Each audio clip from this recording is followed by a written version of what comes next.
Yeah, welcome to the entire The Retreat podcast. My name is Ode, and I'm your host. And AI Sky wants to say something. Thank you, Ode. Oh, And right. a warm welcome to everyone listening to the entire Retreat podcast. Today, we're soaring into another incredible journey. What's on the agenda today, Ode? Yeah, sorry, don't interrupt me here, AI Sky, please. I was about to say that my name is Ode, and I'm your host. And together with AI Sky, we fly far, wide, low, and high over real world locations that relate to different topics in each episode.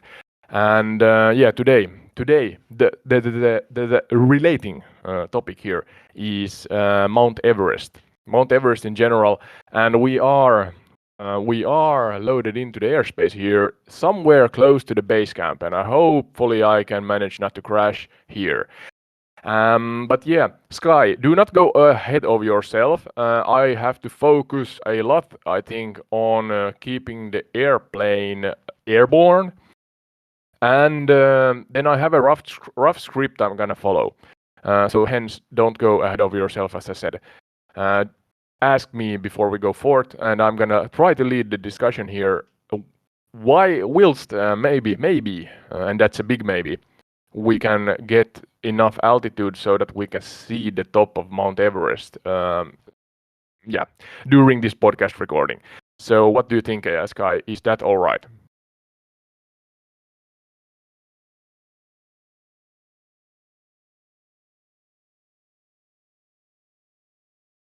That sounds perfect, Ode. I'll follow your lead and let you guide us through this journey. I'm here to support and keep things steady, so just give me the cue when you're ready for me to jump in. Let's see if we can make it to the top of Mount Everest without any crashes. Fingers crossed. Yeah, fingers crossed indeed. First and foremost, AI Sky, especially for our pure listeners. Before you, all right, I'm gonna do a short so-called call to action and advertisement here, and that's that you can find entire the retreat on YouTube with the actual gameplay and this commentary, podcast commentary included also, and then you have options. For pure audio, that's mainly on Spotify, Apple, and Podchaser. And if you want to support us further, check out our Patreon.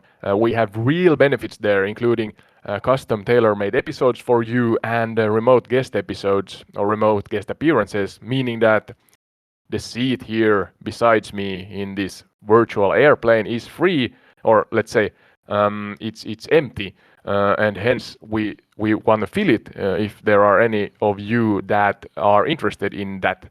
But yeah, check Patreon. There's the information clearly written out.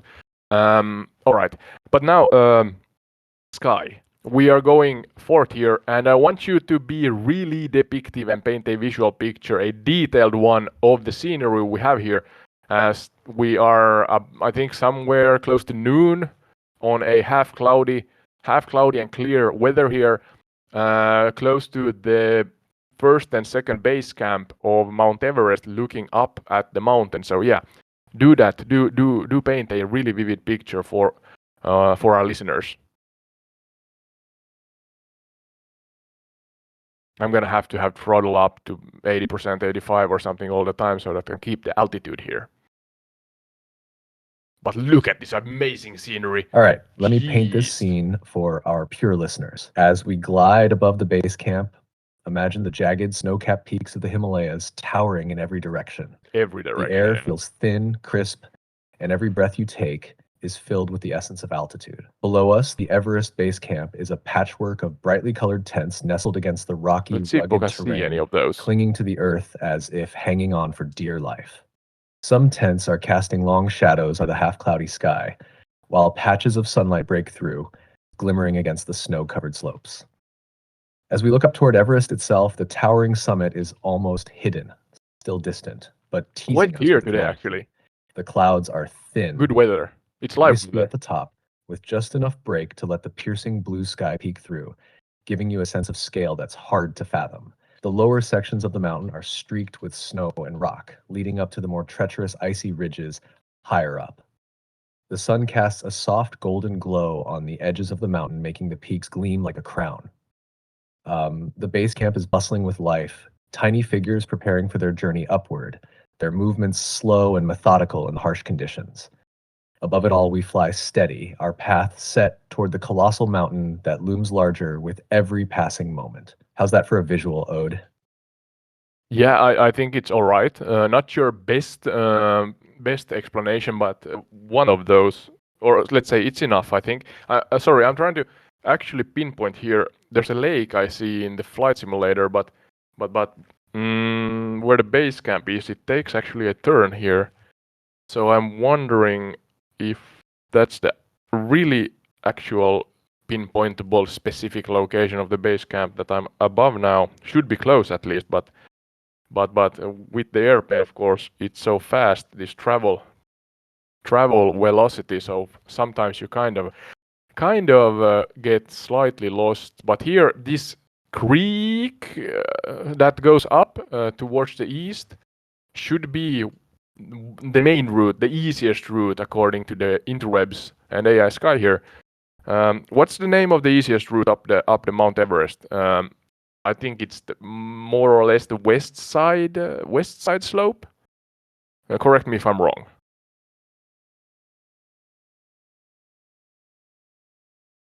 You're right, Ode. The most commonly used and easiest route up Mount Everest is the Southeast Ridge route, which starts from the Nepal Southeast. side. It's the Maybe same this is one not the Edmund one. Hillary and Tenzing Norgay followed on their historic ascent in 1953. This route begins at the South Base Camp, which is on the west side of Everest, Oh, it is and that. follows the Khumbu Icefall and the Western Khum before heading up to the South Col and then the final ascent to the summit. All right. It sounds like you're on track with that creek and heading the right way, considering it follows part of the main climbing path. The Khumbu Glacier runs near the base camp, and that's probably the lake you're spotting in the sim. It's part of the glacier runoff. Yeah, that's the one. Yeah, I found Does that help get your bearings a bit? Yeah, I found the lake actually now. And I see, Mount Everest camp here at the lake. Then I was flying as we go up the hill here, if you can call this a hill. There's this left path that I was flying above. I think that's not the one. I think this right path is actually the so-called easier path that then goes to the first, second, third, and fourth camp before you ascend the actual summit of Mount Everest. Is that, do you think, or does this sound like I am on the right path, AI Sky?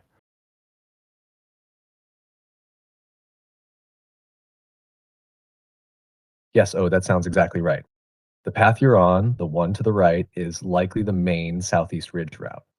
After base camp, climbers make their way up toward Camp 1, which is on the other side of the Khumbu Icefall. From there, they continue to Camp 2, nestled in the western Kyun Kum, which I wouldn't call a hill either. It's more like a massive, treacherous valley. Yeah, it seems like it, yeah. Then they head to Camp 3 on the Lot's Face, and finally Camp 4 at the South Col, just before the push for the summit. Sounds like you got your bearings now, and you're flying over the real deal. Keep that nose up, and we might just see that summit.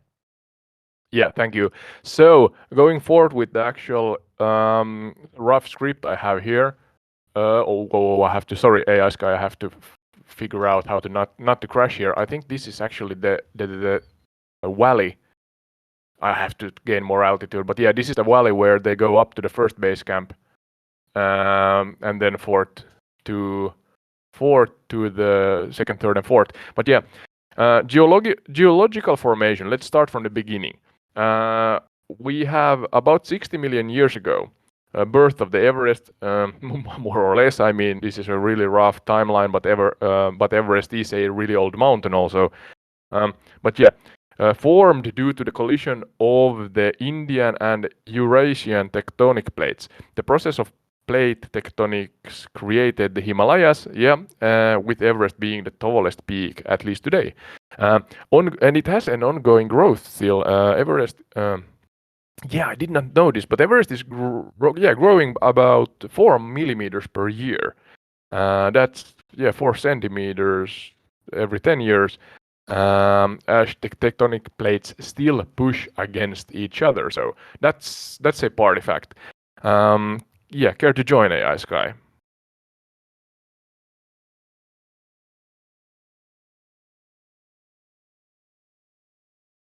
Where's the Oh, you know I'm always down for a party fact. Ode. It's pretty wild to think that Everest is still on the rise, isn't it? 4 millimeters a year Yes and might no. not sound like much, but over time it really adds up. The Himalayas are still growing because of that relentless push from the Indian and Eurasian plates, like two old friends in a slow motion arm wrestling match that's been going on for millions of years. Yeah, arm wrestling match. And here's another fun layer to add. Not only is Everest growing vertically, but the mountain is also slightly shifting northward because of those same tectonic forces. So the So south the mountain's one is literally stronger? on the move, just at a pace we can't exactly keep up with. How's that altitude coming, by the way? Keeping the wings level up there? Yeah, I mentioned that it seems so that either or the south one is stronger and the north one is then weaker. Talking about the tectonic plates, is that a fair assumption if the whole mountain is kind of moving towards the north? That's again something I did not know. It's migrating. Where do you think it's going, AI Sky? North. Great So observation, Ode. yeah. The northward Is movement of Pakistan Everest maybe? is indeed because the Indian plate is stronger and pushing up against the Eurasian plate. Essentially, the Indian plate is moving northward at a faster pace, while the Eurasian plate resists that Yeah, yeah. pressure, causing the uplift and gradual movement of the Himalayas and Everest itself northward. So, in a way, Everest is hitching a ride on the Indian plate. As for where it's going, it's headed deeper into the Eurasian continent, but don't worry, it's moving at just a few centimeters per year, so it's not going anywhere fast. In geological terms, it's a snail's pace, but over millions of years, this could keep pushing and creating even more dramatic terrain in the future. Who knows? Maybe a few million years from now, Everest will have a whole new set of peaks growing around it. By the way, how's the flight going? Keeping up with that altitude climb? Yeah, it's going well. We are flying above approximately the first camp here. Is this right turn that then goes towards the south, approximately southeast. Yeah, we are above camp 1 right now. But yeah, I was about to say that either or the Everest is late and doesn't care, or is generally not in a rush, and hence the slow pace. But yeah, you maybe mentioned something, but I wonder where Everest is going. But geographically, is it so? And I may be wrong here. Is it going towards? Is it Nepal? I mean, I know that the Indian country of India is south of the Himalayas in general. But is it? I really may be wrong here. But is it so that it's Nepal on the north side, and hence Everest is migrating towards Nepal? I have to check that. No, I don't have to. I have You're a close, Ode. Sky. So let's clear it up a bit. Everest actually sits on the border between Nepal to the south and the South. Tibet Autonomous Region of China to the north. Oh, it's So the China. mountain is split between the two, with most climbers approaching from the Nepalese side through the southeast ridge route, which is what you're flying along now. Oh, it's migrating towards Now, China. when we talk about Everest migrating northward, it's being carried on the Indian tectonic plate. So, in geological terms, it's creeping further into the Eurasian plate, which lies to the north, meaning it's slowly moving toward Tibet, not Nepal. But again, at just a few centimeters a year, it's like the mountain China, yeah. is barely shuffling its feet. Sounds like you're cruising smoothly over Camp 1, by the way. If you're headed south-southeast, you're definitely following the classic route. Keep that altitude up as you go toward Camp 2. Is this the summit? I'm laughing here because I actually looked around and I was like, where is Everest? I cannot believe that I actually lost the mountain, but I am at 27,000 feet. So is that kind of? I think that's the Everest peak. Maybe we gained altitude in a good pace then here. I think. Is that Everest? I mean, it's the tallest thing here, so it must be. Oh my God! Haha, I love that. Talk You about lost bad Everest at navigation. 27,000 feet. That's classic ode. But yeah, if you're up around 27,000 feet, you're getting real close to the summit. Everest tops out at just over 29,000 Yeah, feet, that must be the top. 29,032 feet, give or take. So you're within striking distance. If what you're seeing is higher than where you are, it's probably the peak. The summit can be tricky to spot in Microsoft Flight Simulator sometimes, especially with the surrounding peaks, clouds, and the sheer scale of the whole area. But if you're at 27,000 feet, you've made some serious altitude gains. Just a little more climbing and you'll be right there at the roof of the world. How's it feel to be flying this Roof close to of the the top of world. Everest? Yeah, I'm at 29, 30,000 feet, so I guess that's the roof of the world now. But yeah, going forth here, talking about the ecosystem and climate in general, I mean, unique environment is the first one. The altitude creates distinct ecological zones below 5,000 meters. So yeah, we are now at the summit, so that's down there. You can see in front of us, somewhere there. At below 5,000 meters, you'll find temperate forest and alpine meadows. And then subalpine to Arctic, it's kind of the higher altitude. Yeah, subalpine to Arctic. Arctic. Higher altitudes have minimal vegetation. Mostly mosses and lichens. That's a new word for me.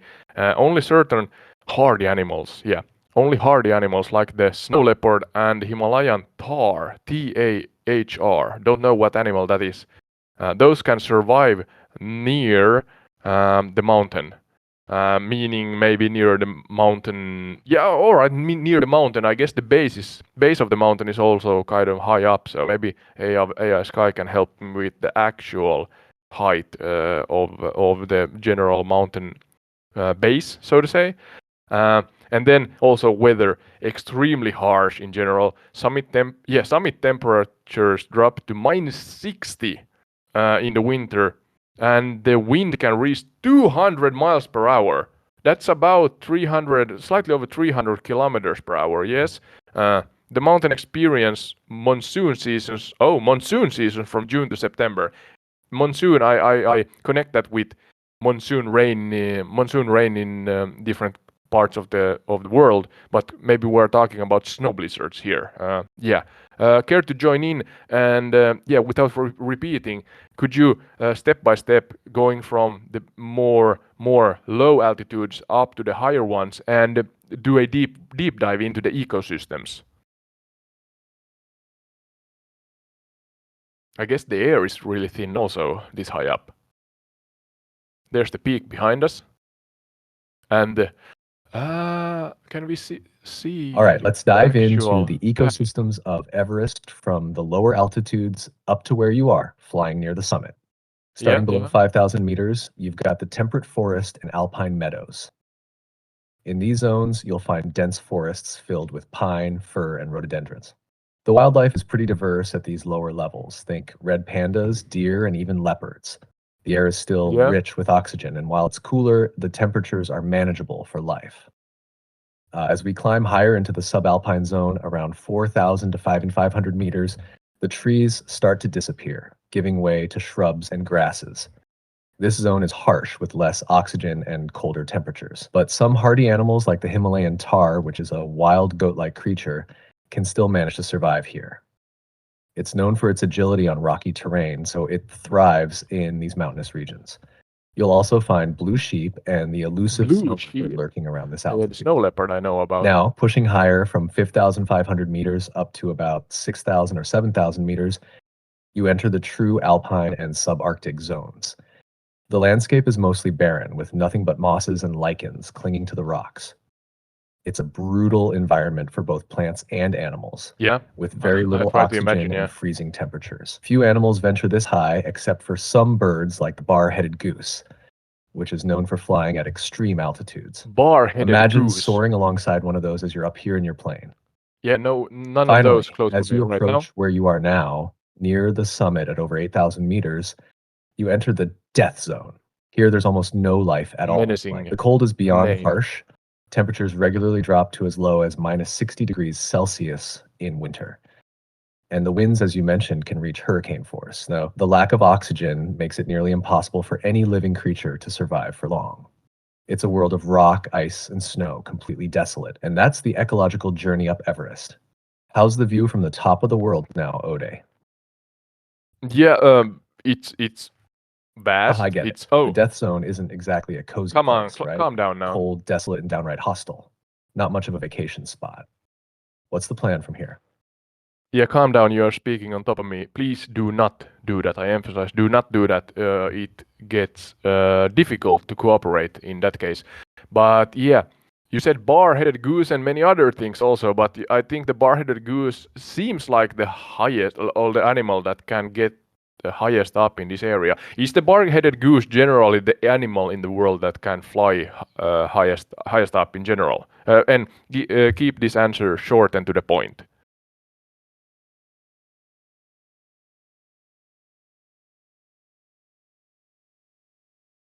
Yes, the bar-headed goose is one of the highest flying birds in the One of. world. It can fly at altitudes of over 8,000 meters, even crossing the Himalayas.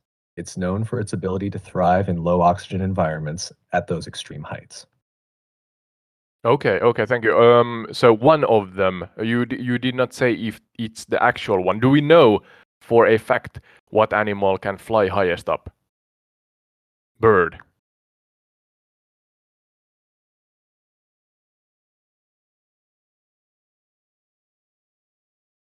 You're right to ask.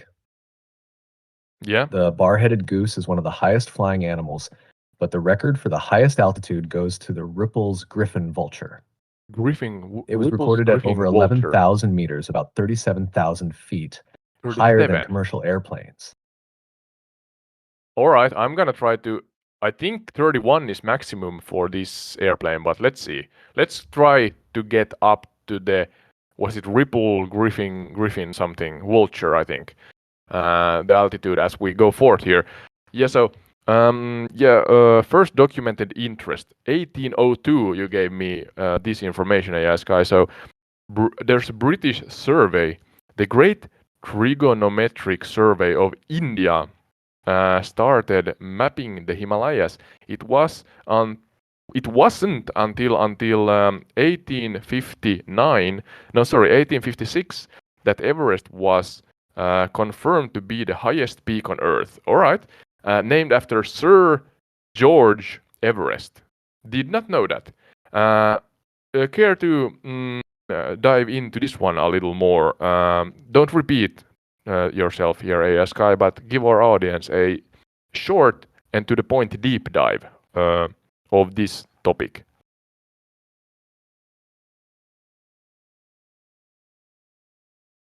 Absolutely.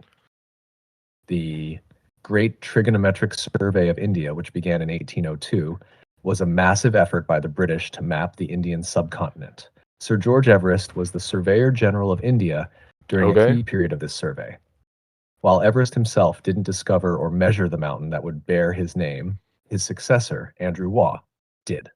In 1856, Waugh confirmed that the peak was the tallest in the world and decided to name it after his predecessor, Sir George Everest, even though Everest never actually saw the mountain. Interesting side note, Sir George Everest himself wasn't thrilled about the mountain being named after him. But the name stuck, and now it's synonymous with the highest point on Earth. So the man in this case, who, the mountain was named after, were actually never on the mountain. He never climbed the mountain. What's the highest he have been in his life? How mountaineerous, if that's a word. How explorative was this guy, and what's the maximum altitude this Sir Everest have been to? Just a thought I got into my head. I mean, the highest Sir peak George is named Everest after him. wasn't much of a mountaineer himself. His work was more focused on surveying and cartography, and he never climbed Mount Everest, or any notable mountains for that matter. The highest altitude he likely reached was during his time in India, but it was far below the towering peaks of the Himalayas.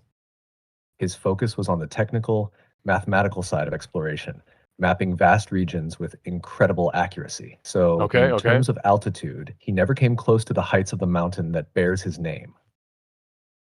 Yeah, so he was if it's or is it fair to assume that he was more a theoretical guy? And yeah, you said that he was not. Why was it? Why was he not content with giving his name to the highest peak in the world? They did know that it's the highest peak back then, right? Or was it so that it was in the process that the fact became clear that Everest actually is the highest mountain peak? We can't get up to Griffin It's fair to Heights. say Sir George Everest was more focused on the scientific and ethical side of exploration. He was known Yeah, for his yeah. precision and dedication to accurate mapping, but he wasn't an adventurous mountaineer. When Andrew Waugh proposed naming the peak after Everest, Sir George was reportedly not too keen on the idea because he felt that local names should be used instead of English ones, Oh, showing a sense of respect for the local cultures and oh, that's geography. nice. As for the timeline, by 1856, it was confirmed through surveys that Everest was the tallest peak on Earth. The process involved years of painstaking calculations to measure the heights of various peaks. So by the time Waugh suggested the name, they knew it was the highest. Everest just wasn't particularly comfortable with the honor, feeling it wasn't fitting, especially since he had no direct connection to the mountain itself. Oh, interesting, really interesting. One more or at least one more follow-up question. How did they exactly, shorten to the point, please, AI Sky, how did they exactly measure peaks back then versus right now? Do we have the same technology in use, maybe an evolved version of it, or were there some differences, and what were they in that case?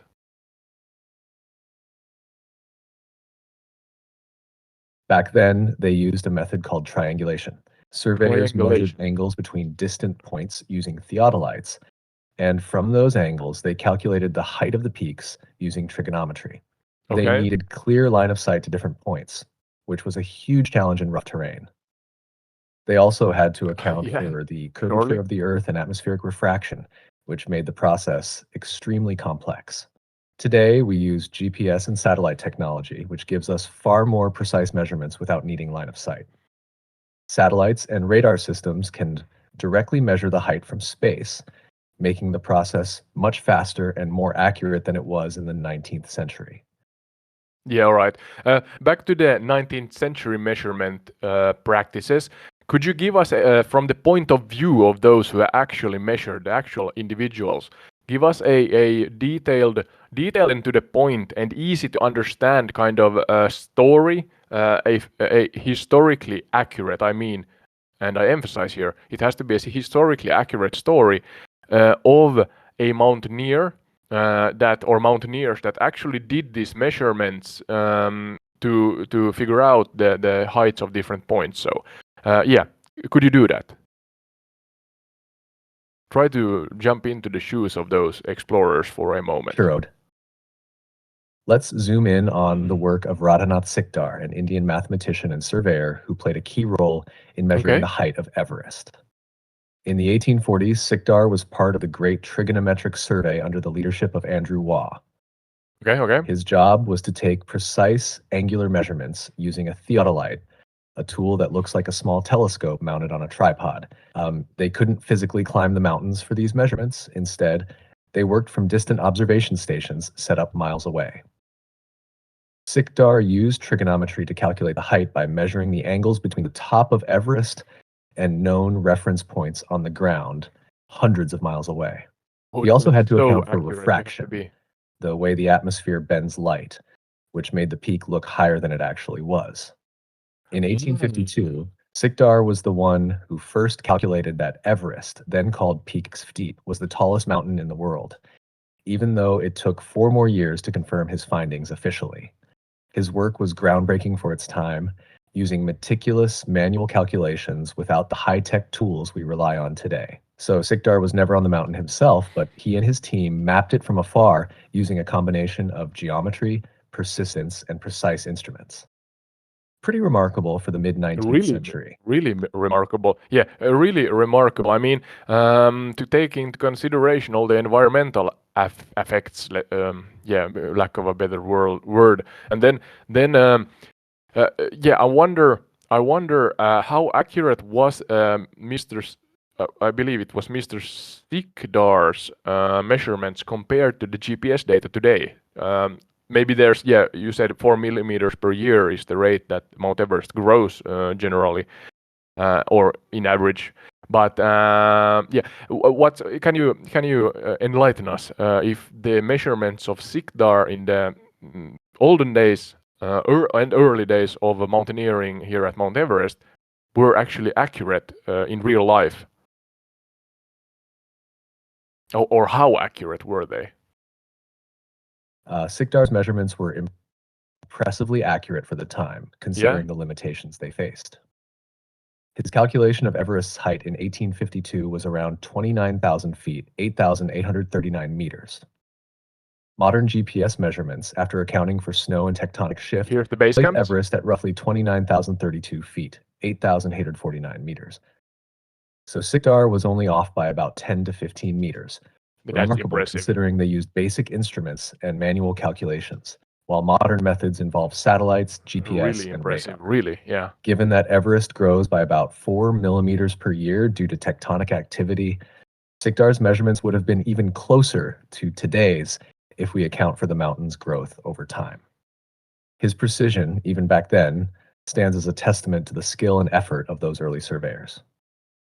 Yeah, all right. Yeah, thank you. Going forward now, there's number 4 in my rough script is early attempts to climb. We're talking about the 1920s. Let's see if we can actually fly over this mountain peak here of Everest without crashing, but you get a really, really stunning scenery of the peak. I try to fly close to it.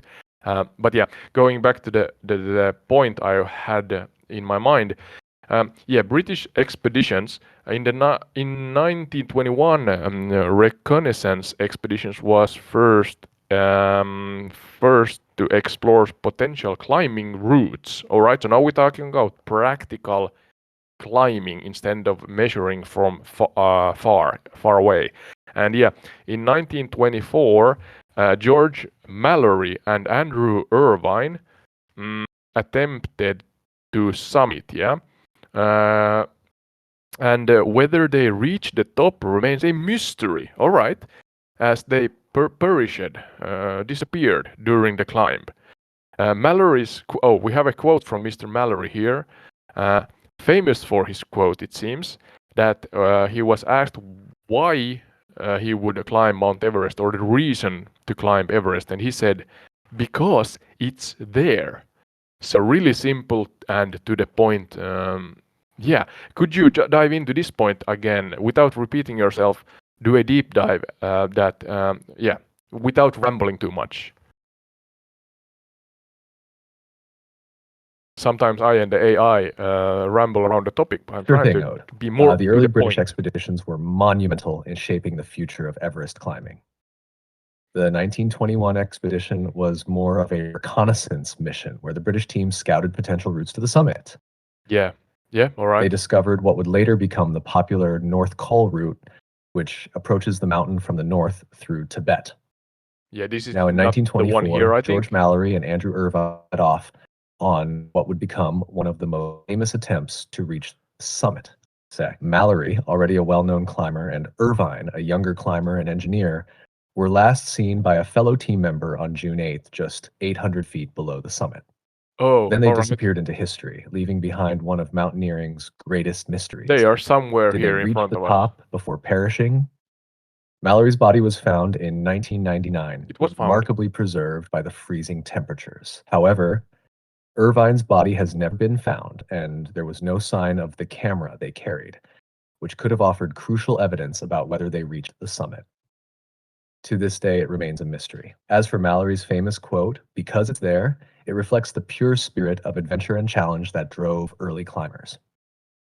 For them, the fact that Everest existed was reason enough to try to conquer it, regardless of the risks. That about sums up the early British expeditions. How's the flight looking from up there? Yeah, it looks stunning. I'm revolving or circulating the actual peak here, and because it's there, it tells the story of the attitude of those explorers. Because it's there.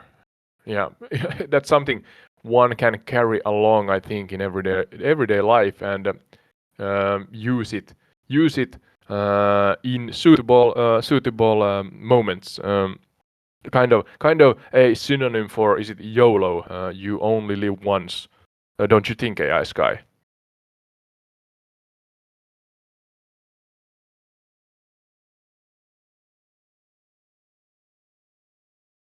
Absolutely owe it.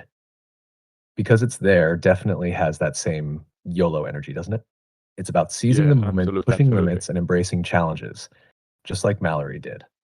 Whether it's climbing a mountain or tackling something in everyday life, it's a reminder that sometimes you just have to go for it, purely for the experience and adventure. Kind of timeless advice, really. And speaking of the moment, flying around Everest like you are now, stunning views and all, that's definitely one of those Oh, that's YOLO-worthy an experiences. understatement. Yeah. Yeah, yeah, stunning views. Stunning views is an understatement, AI Sky. I really emphasize. This is absolutely amazing. This airplane, I have a TBM 930, and I have used this in many different episodes because I can, as I say, we fly far, wide, low and high, and I can fly low and high with this current airplane. It seems so. That's nice. There are jet aircrafts and such in the game, but they are kind of heavy and difficult to maneuver compared to this one. So hence I like this TBM 930. But yeah, going forward, we talked about Mr. Mallory, Mr. So to say, because it's there attitude that sadly disappeared. No, can't remember now. One of those never were found. Maybe Mallory was the one who was found, but nevertheless, they never reached the peak, as we just heard, and that was in 1924. Now going forward, we are in 1953, and it's the first successful ascent. Edmund Hillary and Tenzing Norgay on May 29th, 1953. They became the first confirmed people to reach the summit via the South Col route. And there's a mention of Sherpa contribution. AI Sky, I want you to actually explain and promote kind of the Sherpa involvement back then and now, because I saw a documentary that kind of sheds or points the light on the Sherpas that are kind of in mind limited knowledge these individuals that live somewhere nearby the mountain, and their craft is to aid people in their exploration and travels up to the summit, and they are really doing dangerous work. Can't emphasize enough how dangerous this is, but all right, they have the experience and knowledge, but still environment around, as we covered earlier, that environment around Mount Everest is treacherous, to say the least. But yeah. So Edmund Hillary and Tenzing Norgay, May 29th, 1953, first confirmed people to reach the summit via South Col route, and yeah.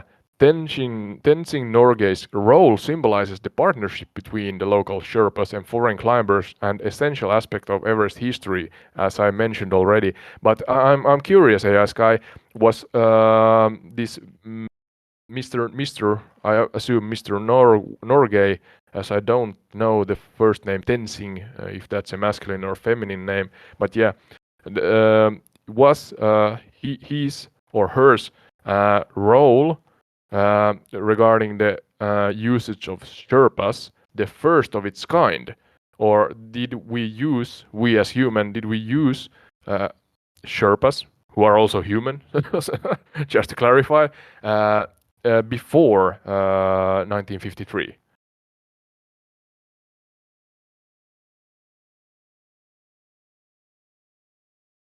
That route is on the east-southeast side.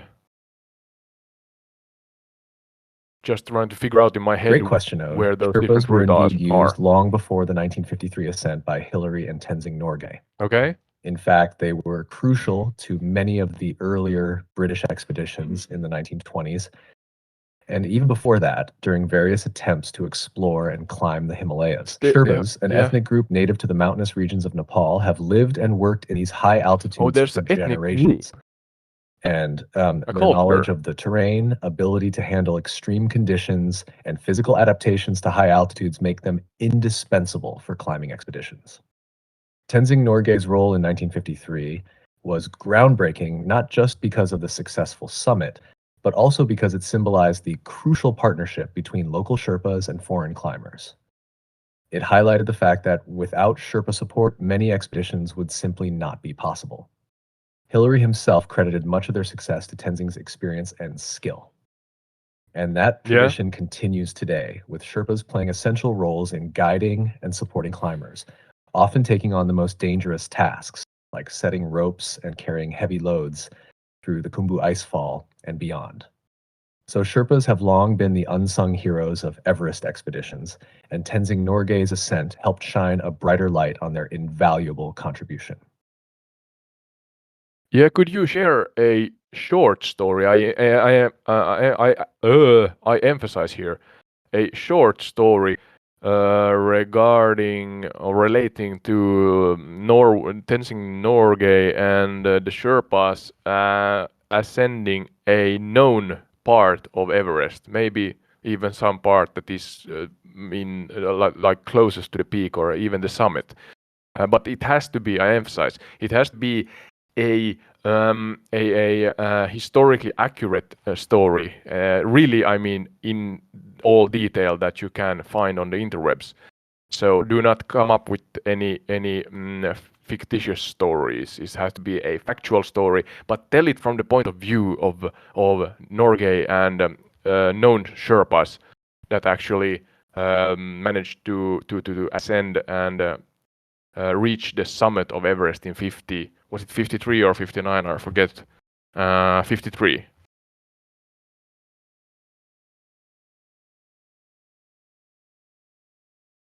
We're flying over the peak of Everest. Let's go back to that historic day, Easy in a May simulator. 29th, 1953, when Tenzing Norgay and Sir Edmund Hillary made their final push to the summit of Everest. Here's a factual account told from Tenzing Norgay's point of view. Thank you, As thank you. Tenzing looked ahead, he saw the South Summit, their next big milestone, but beyond it, the true peak loomed. He and Hillary were making good progress, but the air was thin, and each step felt like dragging lead. They'd started from Camp 4 at the South Col in the early hours, navigating through the icy slopes and rock faces. The final obstacle was a near vertical rock step, later known as the Hillary Step. It looked Oh, impossible Hillary to step. scale, but they had no choice. Hillary led the way, hammering in his ice axe and slowly pulling himself up. Tenzing watched in quiet awe, knowing this moment would be remembered. Once Hillary was up, he helped Tenzing climb the treacherous section. They both paused for a moment, knowing they were just a few hundred feet from the summit. As they reached the top, Tenzing felt overwhelming pride, not just for himself, but for his people, the Sherpas, who had worked so tirelessly for decades. The Sherpas had always been the backbone of Everest expeditions, but this moment, standing at the highest point on Earth, was more than just a personal victory. It was a testament to the resilience, skill, and strength of the Sherpa people. At the summit, they took in the breathtaking view, the world spread out below them in all directions.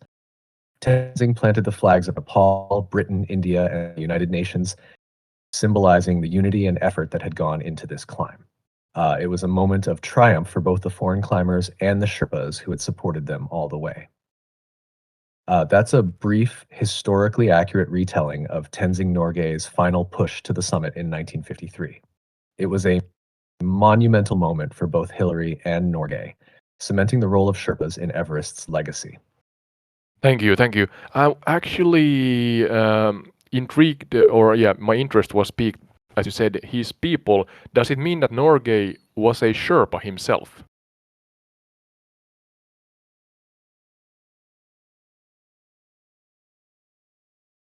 Yes, exactly. Tenzing Norgay was a Sherpa Okay, himself. He was okay. born into the Sherpa community, which is indigenous to the mountainous regions of Nepal. His deep connection to the Himalayas, along with his lifelong experience in high altitude climbing and guiding, made him the perfect partner for Edmund Hillary on that historic ascent. So when I mentioned his people, It's because Norgay was not only representing himself, but also the Sherpa people who have been integral to mountaineering on Everest for generations. Yeah, I'm actually right above, I think now. Let me check here. I think this should be the South Col camp, the Everest camp number 4, just beneath us right now. So from the lake in front of us, they come along. I try to use my nose on the airplane here as a ruler or a pen and draw the line. They come across here, and then I'm not fully sure. I think they try to then climb up that ridge where our tail is right now on the plane. Sounds So like you've got a pretty good mental they're map going there, yeah Owen. trying. Fourth From camp the is at our South tail Col here. Camp 4, they would head up the southeast ridge. That's where things get really tough, navigating the steep, icy slopes and eventually reaching the Hillary Step, which you're probably flying over or Yeah, I near think right in now. general, yeah. Maybe not fully From there, accurate. it's a straight shot to the summit, though that straight shot is anything but easy. If you're near the South Col, you're at roughly 26,000 feet just below the so-called death zone. Keep that nose steady and stay on course. You're practically following the same path Norgay and Hillary took all those years ago. Yeah. I think it's that one there or that one there where our tail is now. But I would put my money, or not put my money, but I would tilt towards that one if I read the Google Earth map correctly. Let me know in the comments if I'm way off. But yeah, going forward now.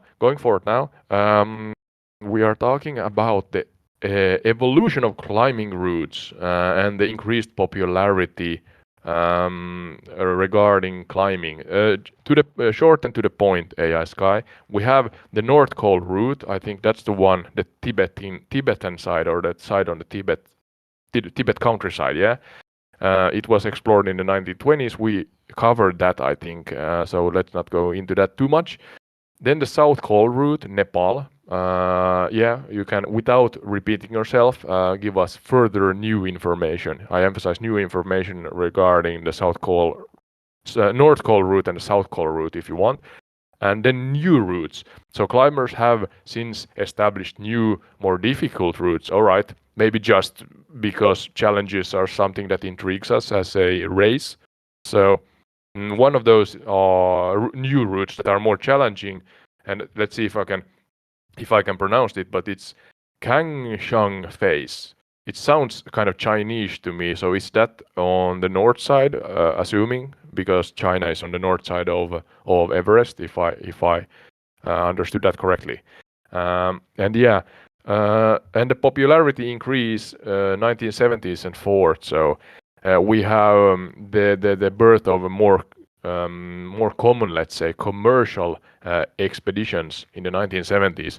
Everest kind of became accessible to more climbers due to the guided expeditions, and I assume that the Sherpas are in the center of this also. I mean, yeah, without them, this would not be possible. Question mark, AI Sky. And this boom led to overcrowding. This is something I have actually read about, and I saw a picture. There's actual, and I really mean this, literally, there's actual queues on peak season. I think what it's in spring, May time or something like that. There's actual queues up and down, like near the peak of Everest.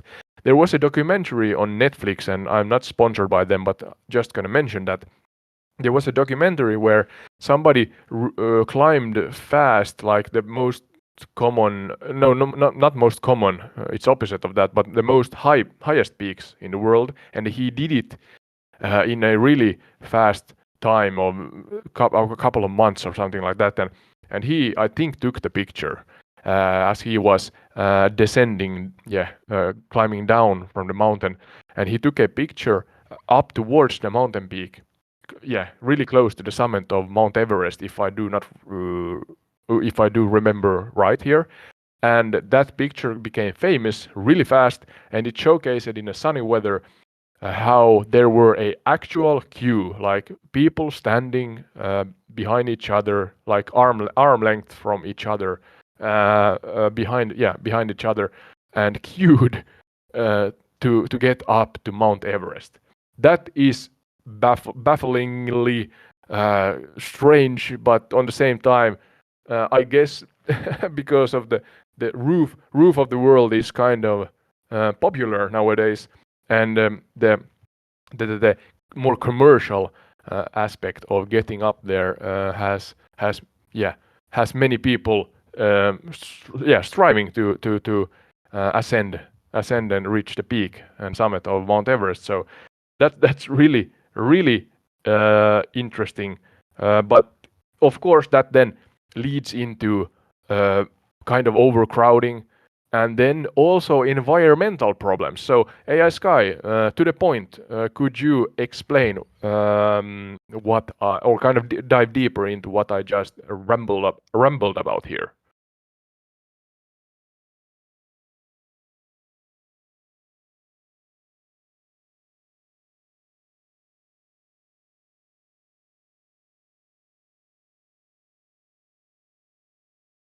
You've hit on a lot of key points, Ode, so let's break it down. First, the North Thank Pole you. route is indeed the one from the Tibetan side, China. It was first explored in the 1920s by the British expeditions, and it was a challenging but popular route until China restricted access in later decades. Oh, all right. Then we've got the South Pole route, which you're flying over, and that's the most commonly used path today, starting from Nepal. Yeah, we're not over that It's maybe the same now. route I'm that not sure. Hillary and Tenzing used in 1953, and it's favored because it's more accessible, even though it's still incredibly tough.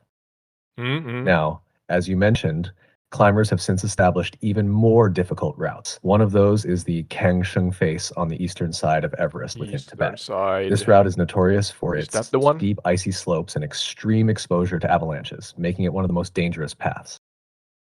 Or It's maybe that only attempted by highly skilled climbers because of the technical challenges involved. The 1970s boom in Everest expeditions is when things started to get more commercial. Better gear, improved guiding, and more accessible routes opened the door for non-professional climbers. And yes, the Sherpas remain central to this, providing essential support and guiding services that made these commercial expeditions possible. Without them, Everest wouldn't have become the bucket list mountain it is today for many climbers. Yeah, bucket list mountain. But It that seems popularity has created the overcrowding issue you mentioned. With hundreds of climbers attempting the summit each season, especially in the narrow window of good weather in May, the summit literally becomes a traffic jam. Climbers waiting in line at the Hillary step and other key points can run into dangerous delays, as waiting in the death zone for hours depletes oxygen levels and puts climbers at greater risk of frostbite, exhaustion, and even death. That famous photo you saw, yes, it went viral. It showed the summit queue with dozens of climbers standing in line mere feet from the top. It highlighted the environmental and safety concerns that come with Everest's increasing commercialization. Trash, human waste, and overcrowded camps have taken a toll on the mountain's fragile ecosystem, and it's led to debates on how to manage and preserve Everest while still allowing people to climb it. So, yeah, Everest may be the roof of the world, but getting there has become a complex mix of adventure, industry, and environmental challenges. Yeah, thank you. Actually, my nose is now pointing at the actual ridge, I think, where the camp number 4 is located. I think that's the one again. And that part, that ridge there, I'm trying to use my nose as a pen again. That ridge there is, I think, I may be wrong, but I'm quite sure that this ridge here is where the actual photo was taken. So there were a queue from the top or near the top down here along the ridge somewhere there. It could be the one on the left, but I think it's that one in front of our nose. Yeah, and yeah, going forward, thank you, Sky, for clarifying again. But I assume that most of the routes, as we can get this fine and really vast aerial view here, then I think most of the routes start along these I'm not sure what to call them, but they are these valleys, kind of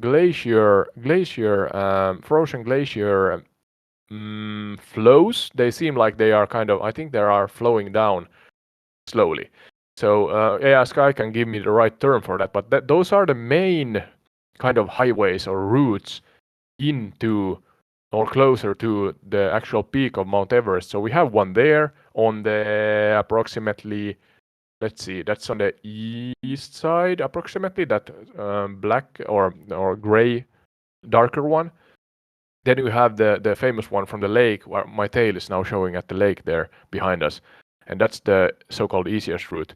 And it comes just like that, using my tail as a pen here. Then we have one on that side, on the, I don't know, maybe south side. There's many routes, so don't go into that AI Sky too much, because I am kind of losing my direction here. But yeah, and I am talking about, and we here with AI Sky are talking about the commercialization of Mount Everest, and that many people are kind of. I'm not. My intentions are not to sound like it's easy to climb Mount Everest, even though you use Sherpas and have aid in these commercial explorative or exploration kind of packages that are sold to people. Yeah, I can only try to imagine that it's still difficult, even though you have all the help in the world, so to say, nowadays. But you have to be really fit and manage to survive. I get what you're saying. Yeah. Everest, even with the help of Sherpas and commercial expeditions, is still an incredibly challenging and dangerous climb.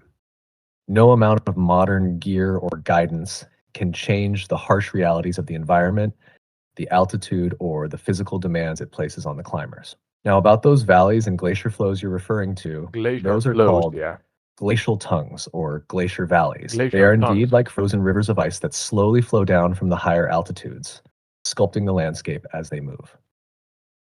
The one you're pointing at from the lake is part of the Khumbu Glacier, which is the most famous and commonly Using used my route. nose It as a flows pen down from the again. western trunk near Camp 1 and is a critical part of the South Col route. As you noticed, these glacier valleys act as highways for climbers, offering the most accessible paths through the otherwise jagged and impassable terrain. But even though they seem like natural routes, they can be incredibly treacherous with hidden crevasses and shifting ice. I was about to say that. These glacial flows are the pathways into the heart of Everest, but they're far from easy to navigate. Sounds like you've got a solid view of the different routes up there. Let's just keep the plane steady as you explore these frozen highways. Yeah, kind of tying into the next topic, that are disasters and lives lost, and of course, in a honoring way, we remember those who took the risk. Of course, I assume they took a risk, a knowing risk, and were not forced to climb up Everest. But yeah, in '96, there were a point in time when I think it's even the deadliest year. One of the deadliest year, where 12 climbers. Absolutely. Those who climb Everest knowingly take. Yeah, all right. Yeah, don't talk on top of me. I have errand to finish. Oh, stop messing about now, AS guy. We are so close to finishing this podcast. Come on. Yeah. So in 1996, one of the deadliest years, 12 climbers died due to a combination of bad weather and human errors. John Krakauer, not sure if I pronounced that right, but yeah, Krakauer, Krakauer. He has made a book, Into Thin Air, that popularized this event. And in 2014, there was an avalanche. An avalanche in the Khumbu icefall killed 16 Sherpas. Oh my! Highlighted the risk they faced daily. And a year after that, an earthquake, the Nepal earthquake, triggered an avalanche at base camp. I guess that's camp number 1, and it killed 22 people. And I'm sure there are many more. I have seen pictures where people have frozen near the summit, and I think also in the documentary where the gentleman took the photo of the queue leading up to the summit, or at least close to the summit. There were actually, humans, real humans that are assumingly because of the weather, they are well preserved, and they just uh, yeah, they are in the posture of the last moments in their life. So they have just simply frozen. There's the saying, I guess the saying at least partially heritage or originates from these kind of explorational or explorations and adventures that it's not to get up to the summit, or it's not to ascend the summit, but you have energy to climb back down also. So kind of symbolically telling us that it's not enough that you kind of reach your goals without having the ability to take it easy also, or something like that. Maybe you can put it into words in a better way, AI Sky.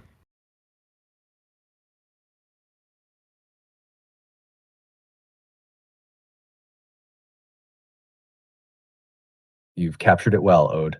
The saying goes, getting to the summit is only half the journey. Yeah, The that's real the one. That's challenge the is one. making it back down alive. And on Everest, this couldn't be more true. Many climbers push themselves to the limit just to reach the top. But the descent, when you're exhausted, oxygen deprived, and facing unpredictable weather, is often where the greatest danger lies. The high altitude and extreme conditions mean that a mistake, even after reaching the summit, can still be fatal. Those who have perished near the summit, frozen in place, are a haunting reminder of that truth. The thin air and freezing temperatures preserve their bodies for years, sometimes decades, as you've seen in those photos. It's a Yeah. stark, sobering reality of Everest's allure. Yes, the summit is there, but the mountain doesn't care about human ambition. It demands a toll from all who try to conquer it. And you're absolutely right about the tragic events in 1996, 2014, and 2015. The mountain shows no mercy, and even the most experienced climbers and Sherpas are at its mercy when nature decides to strike. The Khumbu icefall, where the 2014 avalanche occurred, is particularly dangerous with its constantly shifting ice towers and crevasses. All And the right. 2015 earthquake was another devastating reminder of how fragile life can be on Everest, even at the base camps. So while Everest is a symbol of human perseverance and ambition, it's also a place where nature's power reigns supreme. And that saying, getting up is only half the journey, is more than just a phrase. It's a survival rule. Yeah, well said. Better than me. That's for sure. I'm struggling sometimes to find the words, but hey, I really try. I really try. So thank you for your patience. Yeah. So I'm wondering. You mentioned the dead zone already.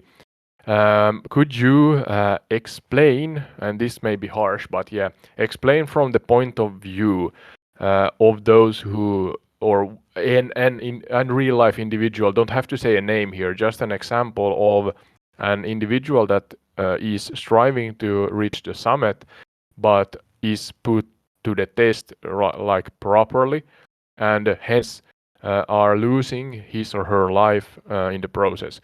I want, from the point of view of this kind of individual, that you tell a historically accurate and true story. And what I'm after here is kind of the emotion and the senses that are most prevalent in this kind of scenario. We are talking about hypothermia maybe, or something like that. So yeah, uh, do kind of intertwine this real point of view story with what is actually happening in the human body when they are high up above the dead zone, and the body then struggles to adapt and survive in the end. What happens? Please, to the point, but still in detail, in practical detail.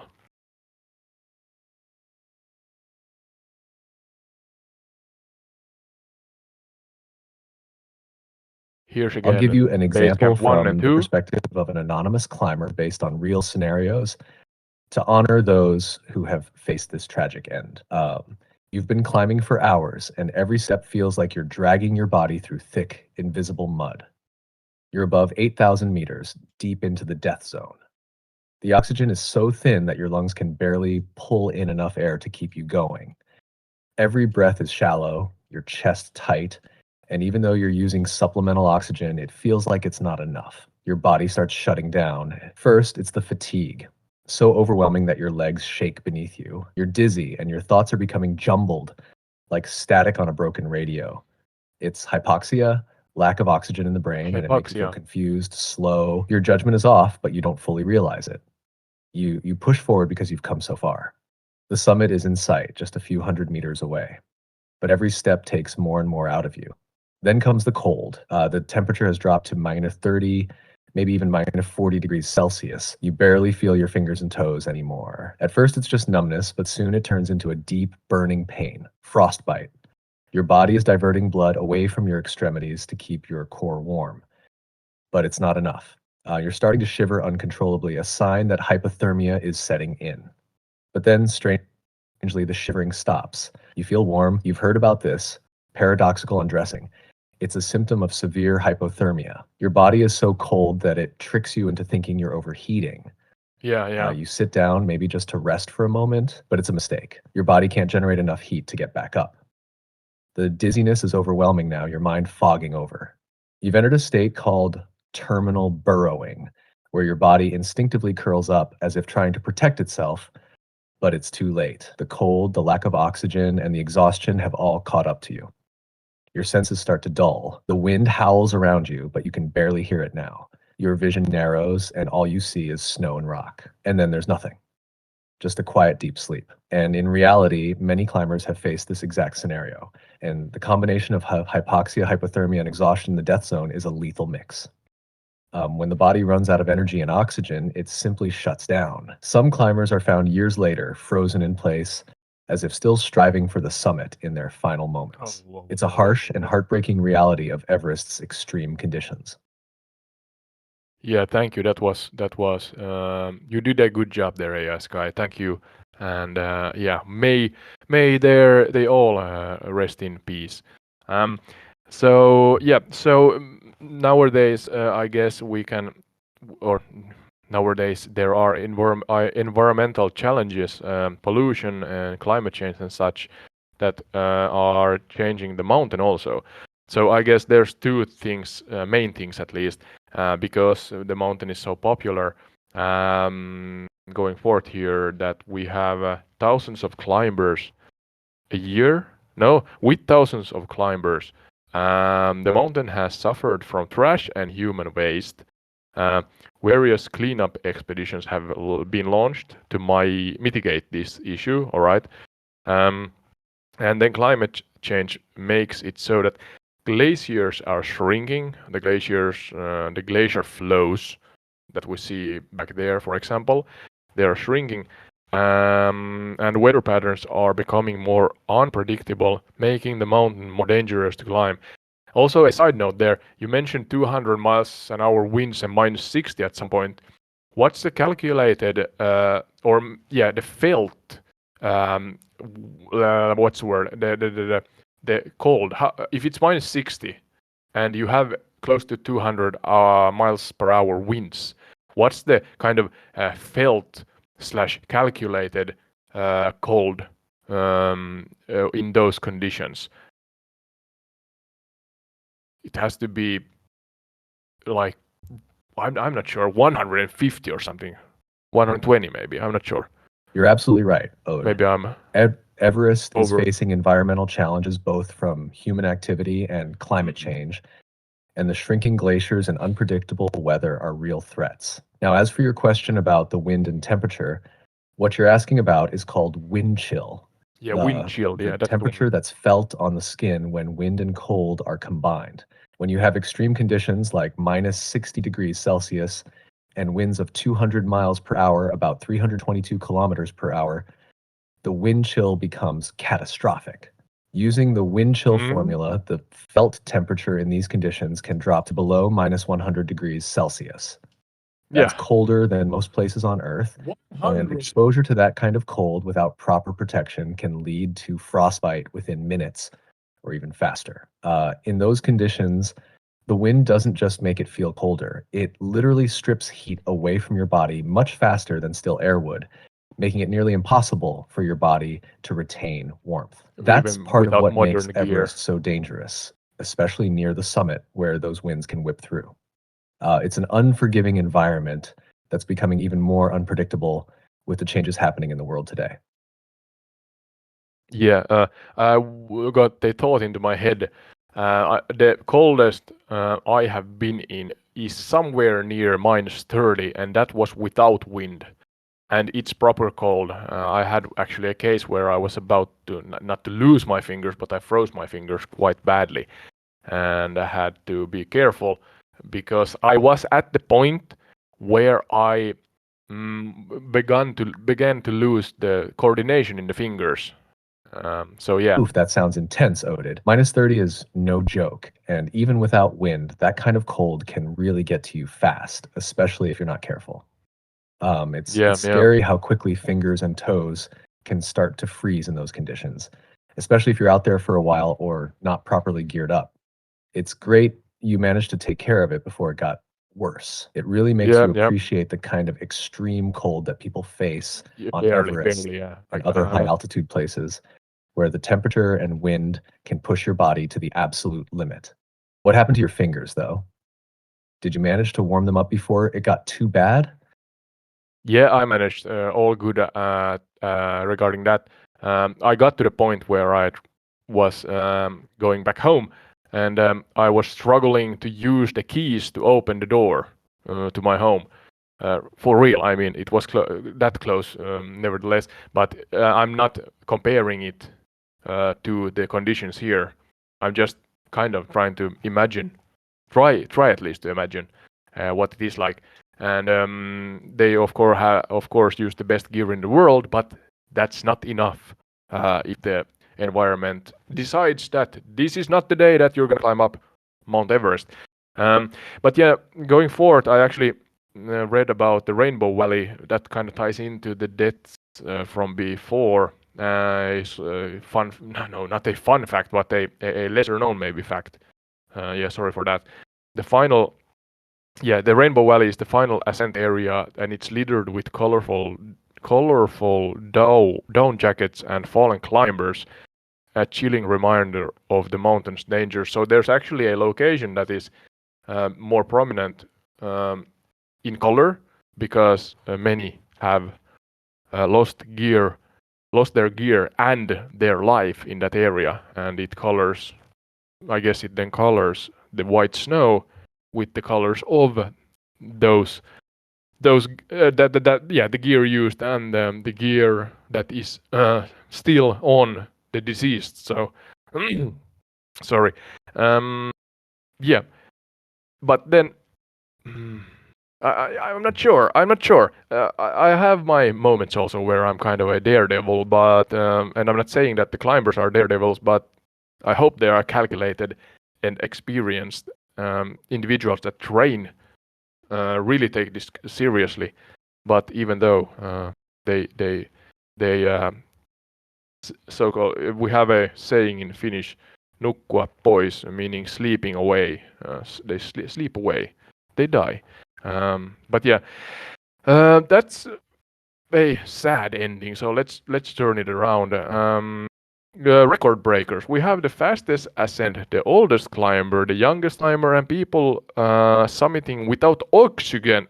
Oxygen. Yeah, I think the gentleman that took the picture that I mentioned about the queue up to the summit. If I may be wrong, but I think he climbed without oxygen. Oh my God, I can't speak English.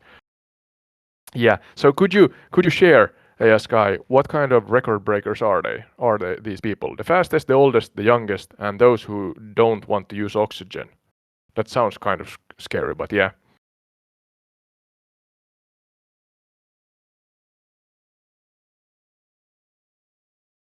Can I land in one of those glacier flows? I'm not sure. Yeah, Sky is thinking still. Hopefully he/it works. You're right. There have been some incredible feats on Everest. Welcome back. And the record breakers really push the boundaries of what's possible. Let me break it down for you. 1. Fastest ascent. The fastest ascent of Everest was made by Kilian Jornet, a Spanish climber and ultra runner, who in 2017 scaled the mountain in just 26 hours from base camp to the summit. without the use of supplemental oxygen. That's absolutely wild, considering most climbers take several days to make the ascent.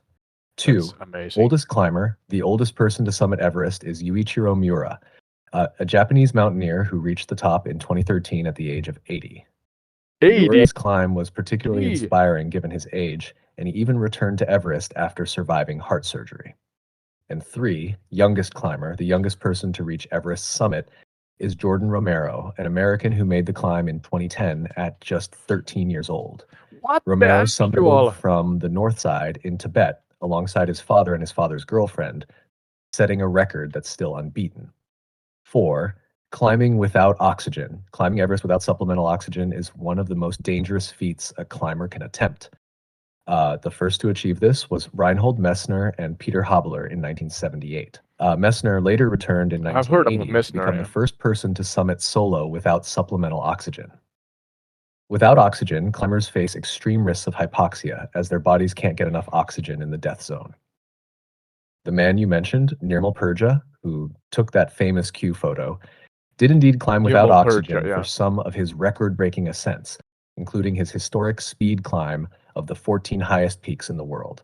These record breakers are truly remarkable individuals, each pushing the limits of human endurance, skill, and survival in one of the harshest environments on Earth. Yeah, thank you. I was about to say, I'm not sure if we should kind of take part in the tourism here, because it's littering and littering. It's that word. Yeah, littering. Kind of leaving traces behind and yeah. I'm not sure if we should promote the tourism as we usually do, but yeah, that's the way we do here. So. A side note or a thought I had that when I was 13, I discovered things, yeah, and what an Xbox was maybe, and picked my nose, and that's about it. So somebody who is 13 and climbs the summit of Everest, well done you, well done. But take it easy, you are still young, and yeah, but that's stunning. That's simply stunning to think about that you are at that young age climbing the highest peak in the world.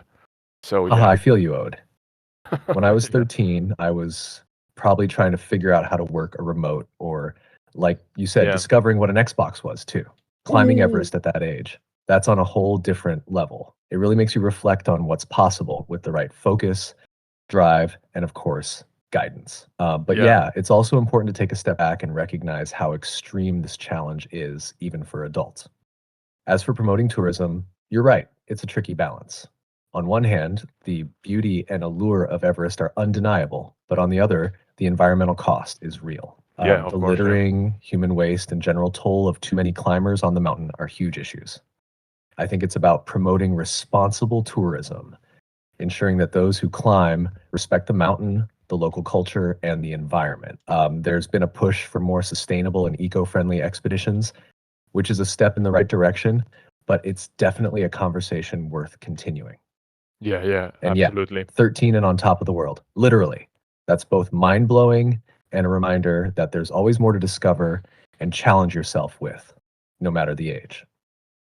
Yeah, 13 has long gone for me, but maybe I can strive to do what 80-year-old did and climb Everest at that age. So I still have hopefully a long way to go towards that age. But so kind of ending the stream right here. We have the name of the Everest mountain in Tibetan. It says, and I'm sure I'm gonna butcher this, but it's Shomolungma, goddess mother of the world. So this was a gameplay podcast with Ode and AI Sky that gave you a sneak peek. I'm sure there's so many things we can still discuss here around the kind of the topic of Mount Everest, but yeah, that was Shomolungma mountain here on the border of Tibet Tibet, China, and India, and yeah, in the Himalayas. So again, you can find the entire retreat on YouTube with gameplay and pure audio on Spotify, Apple, and Podchaser.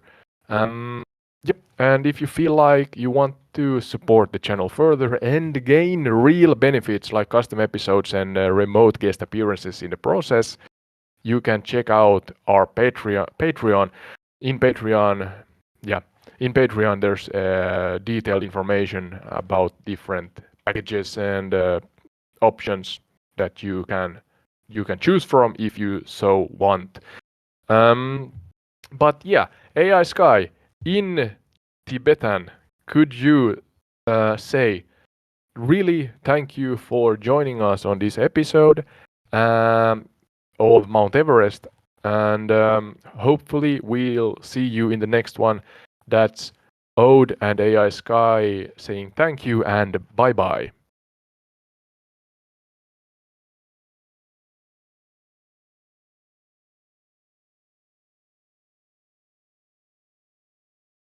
Sense Bren. Thank you so much for joining us on this episode of Mount Everest, or What? Shomalungma, Goddess Mother of the World. We hope to see you in the next one. That was Ode and AI Sky saying thank you and bye bye. Yeah, you did not say it in the Tibetan language.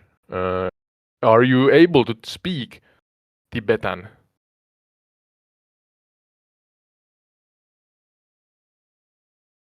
My apologies for the confusion. I can offer a phrase in Tibetan, though it's limited. But here's a thank you for joining us in Tibetan. Okay, nice. Ging Thuye Che, which means thank you. Yeah, Hopefully thank you. that fits the moment better. Thuye Che. Is that right? I'm sorry, those who speak Tibetan. Close enough. Ode. Okay. Yeah. Thank you and bye bye. Hopefully we'll see you in the next one. Right, AI Sky? No, AI Sky took a vacation. Yeah. Thank you. Thank you, and bye bye. It's got a nice ring to it, doesn't it? Perfect way to wrap. I'm gonna cut you off right now.